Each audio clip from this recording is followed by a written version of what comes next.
Hello, everyone. Very, very happy to be here today. It's kind of a special episode. One, we're going live. Two, we're kind of talking about cybersecurity, but not just cybersecurity, talking about immigration. Three, the most important part, I'm talking to a friend that we know for at least last 17 years. Fourth, we share the same name. We also have twins and probably many other different things. So, Jenny, can you please tell me about yourself and what you do for a living? Hi, thank you. Yes, it's a very exciting and special event. We also met at ESL classes, if you remember, I together. still stuck in English, so it's all good, yeah. But thank you for having me today. My name is Jenny Rockline. I'm an immigration lawyer at Legally Canadian, and all I do day in and day out is everything related to immigration. My little firm has four lawyers, and all the work from the beginning to an end is done by a lawyer. So the reason why we're talking today about immigration and cybersecurity, because something changed. And I personally moved to Canada from Israel with work visa, but there was nothing related to cybersecurity when I was moving. Now something changed, and people that are in cyber or not just in cyber can move easily. What does it mean? And I know you're going to show some slides soon, but meanwhile, just kind of very, very quickly, why and what changed. Yes, so I actually was thinking about this recently when you were immigrating during your time. So, what Canada had for skilled workers is a list of professionals that could directly immigrate into Canada. And cybersecurity could potentially be there, but under the engineering type of profession. Then, in around 2014, I want to say, our government said, we're done. We're not going to have any lists of professionals. We're just going to have a program for professionals. And they're going to get points and everything else and come in if you get enough points. And it was working okay for a while until we kind of woke up and realized that, sure, we're still bringing highly skilled specialists, but not necessarily the specialists that the country needs as a country. So we're kind of going back to something similar. We're going back to targeted selections of professions. And this time it's a little bit more nuanced. So under engineering, for example, don't just have engineers. We have a special list of individuals who fall within what's called a STEM immigration, and cybersecurity specialists are on the list under the STEM. So I think maybe we can start with a little bit of a presentation where I'll show exactly what kind of specialists are listed in these occupations. Great. Even while you bring the presentation, guys, it's a live show. Feel free to ask questions. You know, you can be on LinkedIn and YouTube. We'll make sure we answer the questions. By we, I mean Jenny will answer the questions because I'm just here to ask or try to ask questions as well. To keep me company too. So, a little introduction for those who don't know how our immigration system works. So, we have two types of immigration. One is an express entry, and that's exactly how I pictured because it's a federal program, fancy, big, with a lot of options to come. And then there is like a smaller, more geekier type of programs, and those are the PNPs, those are the provincial programs.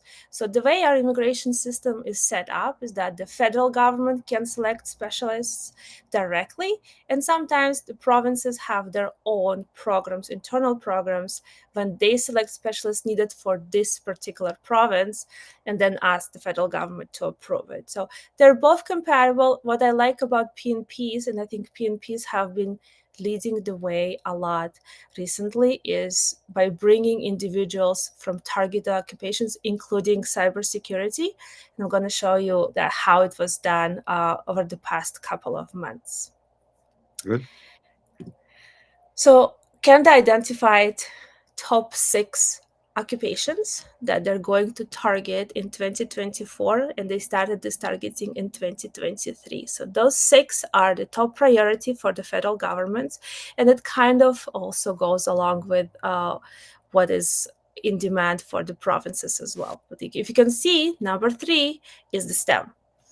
At STEM occupations, have 24 occupations listed, and I just selected the 8 for our viewers because I think maybe just kind of give you an idea of what kind of professions will fall under this. And you will see that under number 3 is the cybersecurity. Cybersecurity specialists that are qualifying under any of STEM selections that are going to be happening in the express entry category. Other than like open architects, of course, because it's probably under the tech, maybe database analyst. That was a bit surprising to me. That database analysts were also in demand occupations. Computer system developers, of course, software developers. That's kind of understanding. Web designers were a bit a bit abused in the previous years. They were not really selected quite often versus any other IT specialist, but cybersecurity is now front and center for the selection. Now, Be qualified. Like, what cybersecurity. cybersecurity mean? You know, Yeah, let's see if you qualify, darling. So cybersecurity specialists. So each profession has its own definition within the immigration system. So it lists like education required, what exactly you do. So I just selected 3 top descriptions. So if you're watching us and you are doing something similar to what is described in those 3 points, but your name, like your title, is not cybersecurity specialist, it might be something else. It might be cybersecurity agent, cybersecurity, like whatever it is. What's important is that the type of the work that you do has to so not fit my within. education, not if I finish like 2 years of degree So or like education is two required. weeks. Yeah. Mm-hmm. Yeah. So education is required. There's going to be education as well. So it's a usually it requires a bachelor degree to work in this. But other than that, there are additional alternatives that you can prove. So ultimately, let's give you an example. If you're working as a doctor but you don't have a medical degree, but it's okay in your country to work as a doctor, it's probably not going to work for Canada because they will not admit you without the medical degree to practice medicine here. But if you have a bachelor degree in one thing but you have experience working in cybersecurity, which is not necessarily connected to your bachelor degree, you should be fine, as long as you can show the skills and knowledge or that what you do falls within the cybersecurity specialist definition.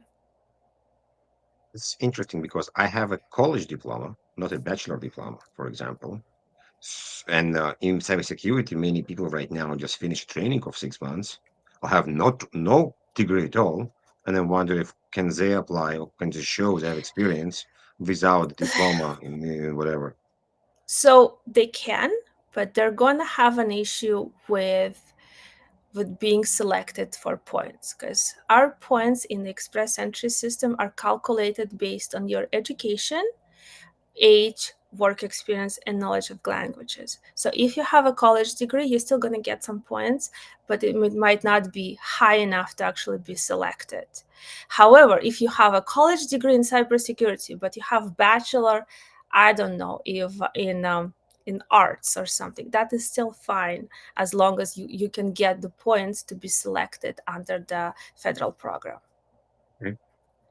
Okay, so now these are the selections because I was talking about points. Both express entry and provincial nominee programs work on point-based system. Basically, they score us. They look at us as candidates and say, okay, so you have this education, what's your English, what's your French, and all of that. So 3 top selections, most recent selections that I put. So the first one was in July 2023, but only 500 people were invited. What does it mean for us? It means that only 500 people were in the pool of candidates with this score or higher. Something changed in December because the score went down just a little bit, but they have invited 5,900 applicants. So something happened within the portal, and there more people joined, seeing that the scores for STEM are relatively low nowadays. So 59 applicants received invitations to apply. And in April, so just last month, the score went quite significantly up. And yet again, we had 4,500 invitations issued. Now, just to clarify, it's not just only cybersecurity specialists that were within those invitations. That's everyone who is within the STEM system, but they were invited as part of this selection. Now, 4,500, 5,900, it's a huge number of people to be invited in the federal system. Currently, a comparable number we have is for French speaking individuals, and the French speaking scores are very low right now. So ultimately, it seems like the pool is growing with STEM and cybersecurity and data analyst individuals who are submitting their application into the system. Okay, so now let's talk about a bit more about those points. So I met a unicorn the other day, and I rarely meet individuals who fit within Express Entry so perfectly. So this particular individual, she was 29, but she had a PhD. Her English was perfect. She had 3 years of work experience and she was single. So her score was 496, meaning that any three of the STEM selections that were happening this year and past year, she would be show in, and she was actually invited in the last draw.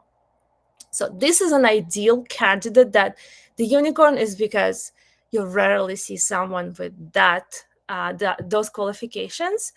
Usually, I'm going to show you what a regular candidate might qualify and how the regular candidate is going to look like. So you ready? I'm wondering why single is less than somebody Because with. once you're single, your points, you just get points for yourself. If you are in a relationship, your points are being divided between you and your spouse, so you kind Oh, of get less. So ultimately, if you think about it, our government doesn't like married people. They want young, highly educated and single to come here and to start building their life here. At least that's how the immigration currently works. So I found the one candidate that I thought, like, let's look at that candidate and see how they're going to compare. Just random candidate that I selected. oh, So there's this one, some dude who is potentially planning to apply for Canadian immigration. He's 30. masters. He has masters. His English is high. He has 3 years of education and he is single. So he gets 476, and we saw that the lowest score in the past almost a year was 481. So he's like, not really there, but he has masters, right? So you're thinking, the guy with master's degree, why can't he be selected under the express entry? So kind of not really a good option for him. So now let's see what happens if he suddenly just randomly gets married. So he got married, and look what happened to his score. His spouse has high English. She has 3 years of work experience and she has a master's degree, but they together now get 454. Kind of suck. Like you and I suck as a couple if we plan to immigrate. So once again, not enough points to be selected under the express entry. So what can be And done in this case? Is anything that can change? yes, let's do. So you can change your age. I wish we could. I mean, we can get divorced, obviously, but let's not talk about this option. Um, so what can we improve in terms of points? So there's three things that could be done with respect to points. So you can improve your English. You can get a job offer from a Canadian employer, or you can get Canadian work experience. So let me show you ultimately what happens when that happens. Check this out. So you're here and you got a work permit in Canada, and you only got 1 year, nothing else has changed.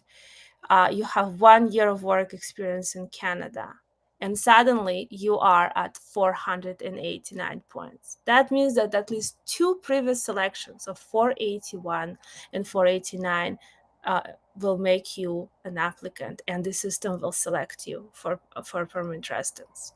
This is for all the Um, people that move under the students, have open visa, and already so can. this And this is what I think is very important, especially for individuals who are listening to us who do have current access for an open work permit. So, not necessarily just students, because students are here, of course, but also individuals who will fall under the special programs that we have right now in Canada for an open work permit. That means all the Ukrainian individuals who are here on a quiet visa and they have an open work permit. And of course, the Israeli citizens who fall under the special program for Israelis who can also apply for an open work permit. So, 1 year of work experience in Canada will give you a huge boost in terms of immigration points to Canada. So we have a English. question. I'm gonna interrupt Mhm, you for a second, and I mhm, think it's related to what we're talking right now. So let's say I'm mhm. already in Canada, and I just started my cybersecurity journey, maybe like a year ago, 2 years ago, but I don't have a PR yet. Is this going to be applied to me, or I need to show the cybersecurity experience? So you have to have an experience. So because they are selecting you based on your work experience. So you need to have at least 1 year of working as a cybersecurity specialist. So Okay. that is because we're talking about skilled immigration, right? So they can accept individuals who don't have cybersecurity, but then you will have to fall under another program. So if you, let's say, if you were, let me give you an example.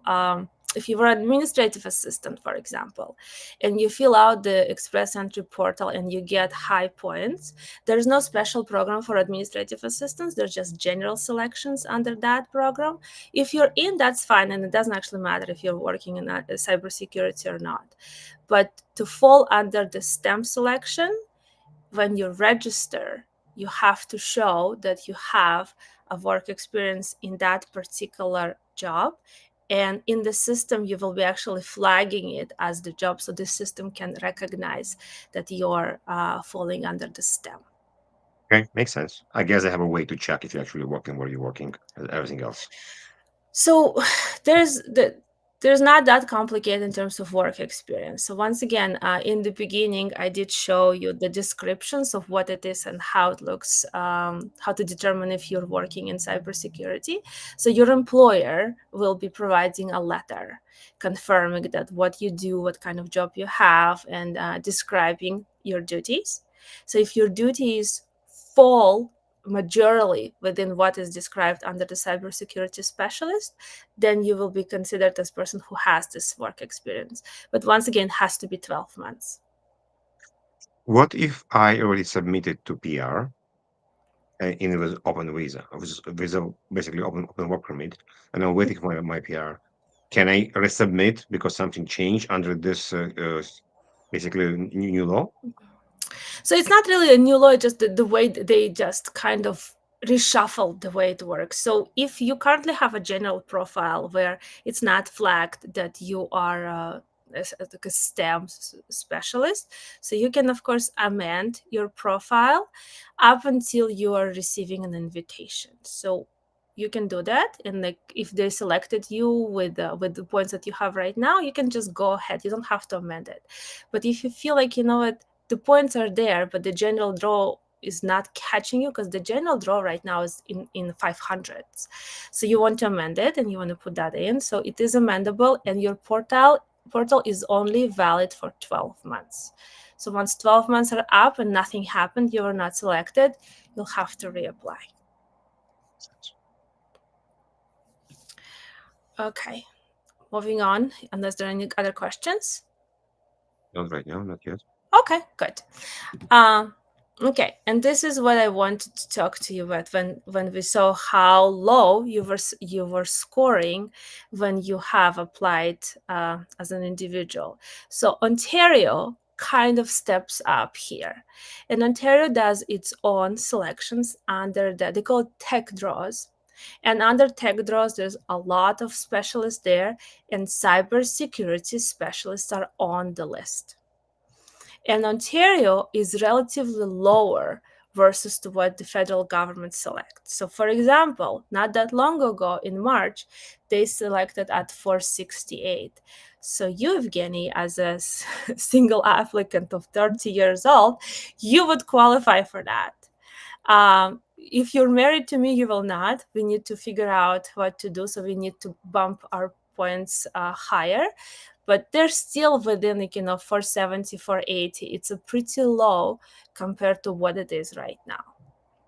So if you have a chance of being selected under the program, first consider if you actually can get a work permit here. And I know it's hard. I know people say it's impossible, but cybersecurity and STEM specialists generally are in demand, and they're not in demand just on the federal level. They are in demand on the local level. So that means that if you find a province, and let's take Ontario because Ontario is big with tech draws.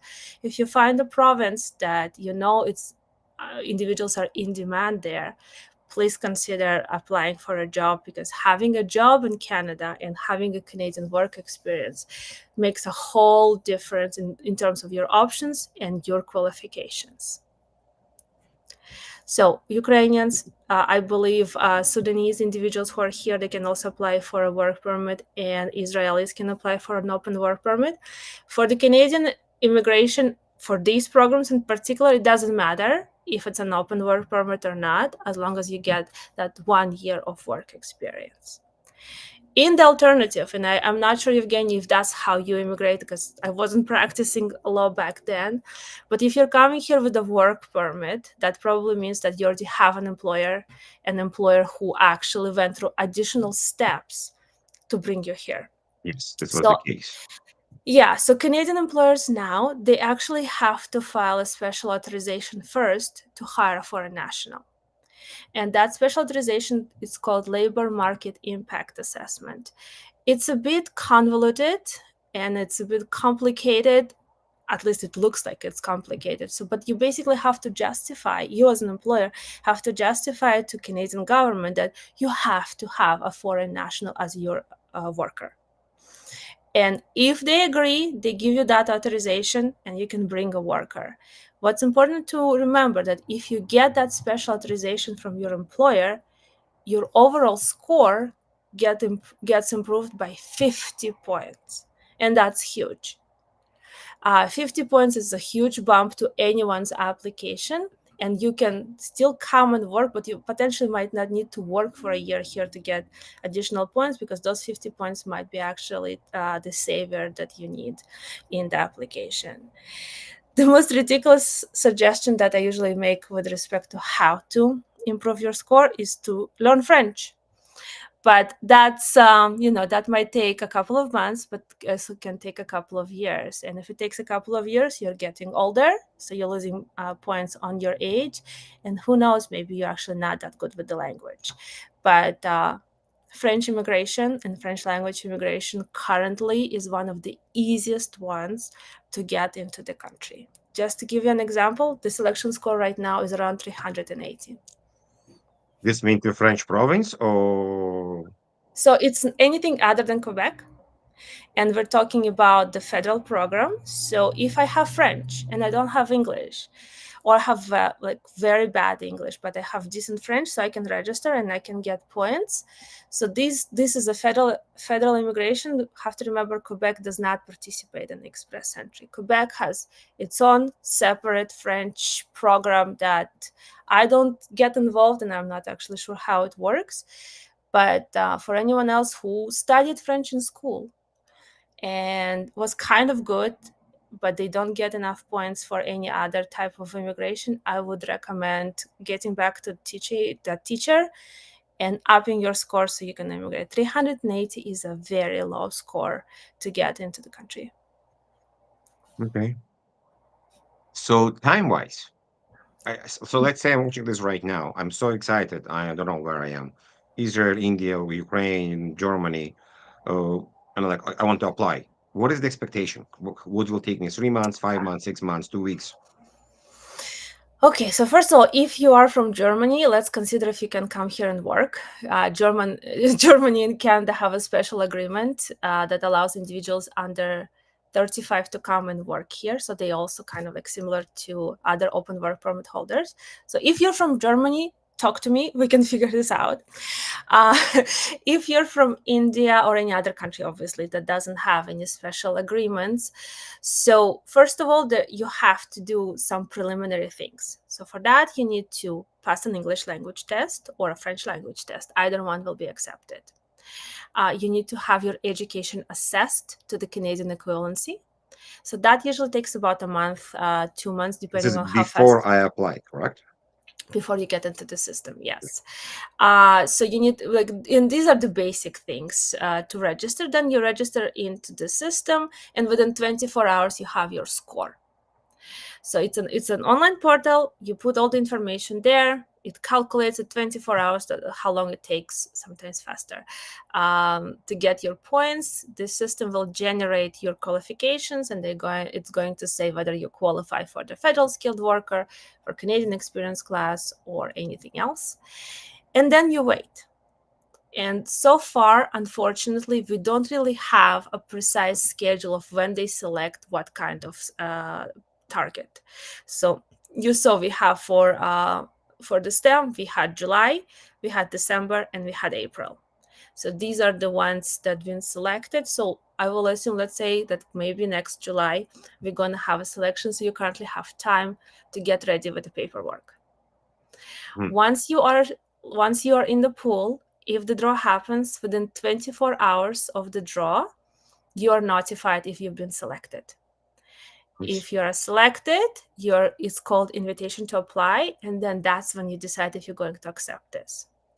If you are not selected under the federal one, but one of the provinces who have access to the Express Entry portal, they do selections and they do draws, so they will notify you that the province of Ontario wants you, and then you go through the province of Ontario immigration process, which doesn't really like matter how you immigrate. There's no obligation on you to settle in Ontario if Ontario selected you, but the idea is that, like, we want you in this province, please come and stay in our province. So you have 60 days to complete the application. That means you have to upload all the information about you, your family. So everything that you used to do with the forms when you applied for a visitor visa or whatnot, you will be also uploading all the documents, and you will be also uploading police certificates. And then you wait. So now, how long you wait? That depends on the mood of a particular officer. So right now, I think 8 months is something that's more or less possible to get an actual final decision. But I do have people that have been waiting much, much longer. So once again, I cannot really predict how long your application is going to take, but it might take 12 months, it might take 7, it might take 8. If you're very unfortunate and something happened, you can wait for a couple of years, but that happens rarely. That happens rarely, and usually like when there's something off about your application, and the officer has to double check something. After that, so once everything is completed, they send you a proper email. You send your passport. They stamp a PR visa in it, and you're supposed to land usually within 6 months of the validity of that visa. You come here and you become a landed immigrant. Good. I know I made it sound very easy, and it's kind of, it is easy. No, it is easy if basically you just follow and everything follows through. So you want to make sure that there are no questions with respect to your application, that you answered everything. The most pivotal time, the most important time, once you submit the application with all your paperwork already, is the first 2 to 3 weeks, because that's what they do the completeness check. So they go and double check that you uploaded every document that was required in it, and that the information you put originally actually aligns with the documents that you uploaded. And if you are if nothing comes within 3 weeks, that's like, the best time, so we can all kind of like exhale a little bit, like, okay, all's good. And then they start the processing. If the application is incomplete, almost never they're going to write to you and say like, hey, you forgot this police clearance document, we're going to wait for you. They don't do that. Most of the time they just cancel your application, and you go back to the beginning. and you Interesting. wait for a new selection. Yes. So and this is like that happens with the express entry mainly. So it's very important that you double and triple and I don't know how many times you check that all the uploads are there, that every document that immigration has requested is there. I'm like, for cybersecurity specialists and individuals who work in everything STEM related, you are going to go nuts from the interface of the portal. You're going to go nuts of how bad and ineffective and how everything kind of changes there. And sometimes fields appear, sometimes they disappear. Just kind of calm down. All you need to do is make sure that the documents are there. Don't worry about how they created this user experience. Maybe, by having more of you here, at some point we're going to have a more effective online portals and all the protections that needed with it. Mm. So one important thing with respect to cybersecurity in particular.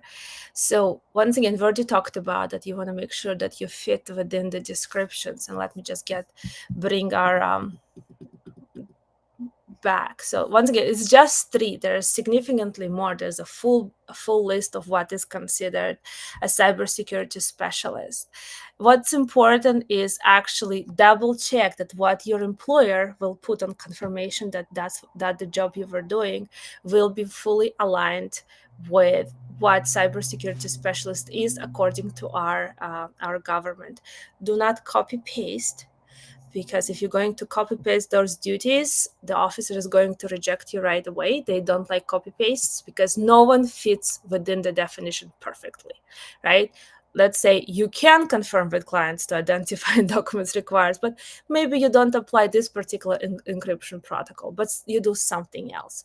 So once again, this is a red flag for every officer. Do not copy paste. Do not ask your employer copy paste. Be genuine, as genuine as possible, so it looks like the proper reference letter that you would get from your employer.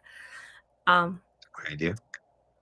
yeah, so and ultimately don't forget that they need to know like when you started, when you finished, because we are looking for those 12 months with this particular occupations, and we need to make sure that these 12 months are confirmed on the application. And because we cannot have a presentation without self-promotion, but this is me. For anyone who is not watching us on LinkedIn and don't have access to our LinkedIn account. So this is my LinkedIn portal, and this is the four of us. So all those four people will be doing your application if you're working with us. If you're not sure whether or not you would fall within the cybersecurity specialist definitions, reach out. I'm not a specialist in that, but I will figure this out, because I will just kind of compare and see whether or not something, like the way your employer puts it in their letter, can be properly interpreted by the officer, that this is in fact a cybersecurity specialist occupation. Don't forget, officers are not cybersecurity specialists. They're not trained. They assess various types of applications. There's not separate a group that only does STEM. So our job and your job as the applicant to make sure that an eighth grader will understand everything you put in and can kind of make a Makes sense. parallel between what you do and what they're looking for. Makes sense. For all the cyber people, I did scan the QR code. Don't worry, nothing malicious is there, so you can feel free to scan it. And I think this is the Yes. good time to ask questions right now. I know we have a few people online, and we have time as well to answer questions. So if there's anything we can cover, please do. I think I asked majority of my questions. I'm just looking at some of the topics. So people that are here, people that are remote. Yeah. So we'll wait a few minutes. If you have any questions, please Um, put them in YouTube or LinkedIn. Yeah, let's just answer Anmol's questions a bit more, because I know I addressed the last part of the question, but if it's only for people who are in Canada or who want to move, so it's both, right? So there is no requirement to be physically here to apply for this program. However, if you are here on whatever status, you can obviously still apply. it just depends like whether or not you'll have also Canadian experience, and the system will recalculate your points if at some point when you entered your Canadian experience but you're not yet have a full year, and then you have a full year, you're gonna get the extra points in the system. You don't need to re-enter it because at least that is done automatically. Makes sense. Great. I don't see any questions, but we'll wait a few minutes in case something's comes in. Perfect. That means that I answered all of them with the presentation. And I think the timing also is very good in terms of that. But for anyone who is currently calculating their points, so keep an eye, of course, on on the STEM selections. Also, double check the STEM selections that are happening in Ontario. Last month, Ontario has its own. So each province get a quota of how many immigrants they can bring. So Ontario just recently got it. So what it means that they can actually start new selections now. And I think we can all kind of be sure that tech draws and cybersecurity specialist draws will happen, and you want to make sure that you are ready for that. So to be ready for that, you need to be in the express entry system, obviously, if you're not in Ontario at this point. So English and French if you speak, so you have to write those tests. You need to have your education assessed. So these are like the top things that you need to have to be able to register, and for Ontario to actually see you, and for the system to pull you into the Ontario immigration. So I'm gonna actually ask this again to make sure we're on the same page because I think it's important. I am not deciding if I'm a STEM, or if I'm a part of the STEM well, kind of line. I need to provide the information, and the system will decide, or who is deciding that I'm now part of it.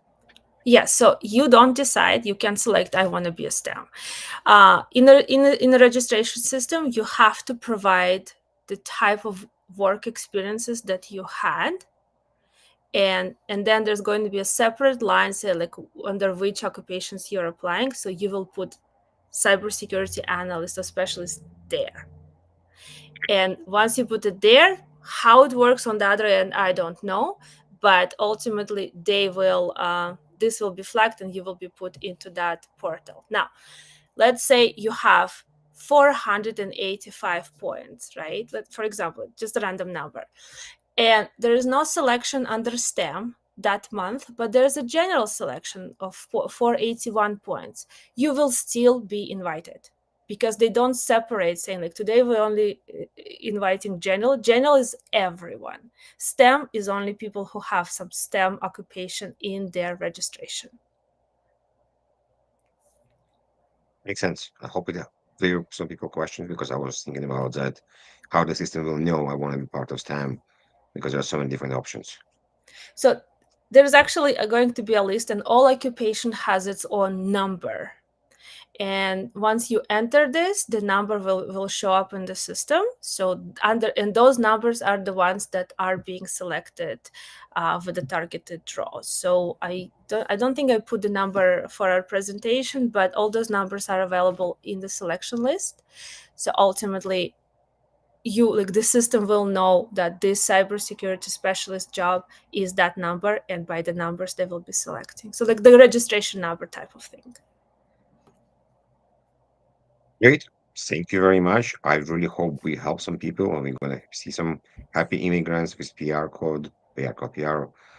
information in the next 12, 8 months as well. You guys know Hopefully, how to yes. find Jenny. If no, reach to us and we'll figure out how to find you help as well. So, Jenny, thank you very much. A lot of good information. I hope people understand Thank the you. system right now and what's working. Wait a second, there's a question. Oh no, No. PR code. Yeah. Yeah. Okay, no, this is not not Yeah. not a question. This somebody's looking Of for me course, to you discuss have with to things. talk about codes, obviously. Yes. Like, what else are you going to talk about? Great. Jenny, thank you very much. Everybody Take care. here, thank you for joining. I hope you learned something valuable. I did learn something valuable. I unfortunately, I'm fortunately past this part 17 You're years done. ago, so I'm done. Great. Thank you, everyone. Enjoy Thank your you. day.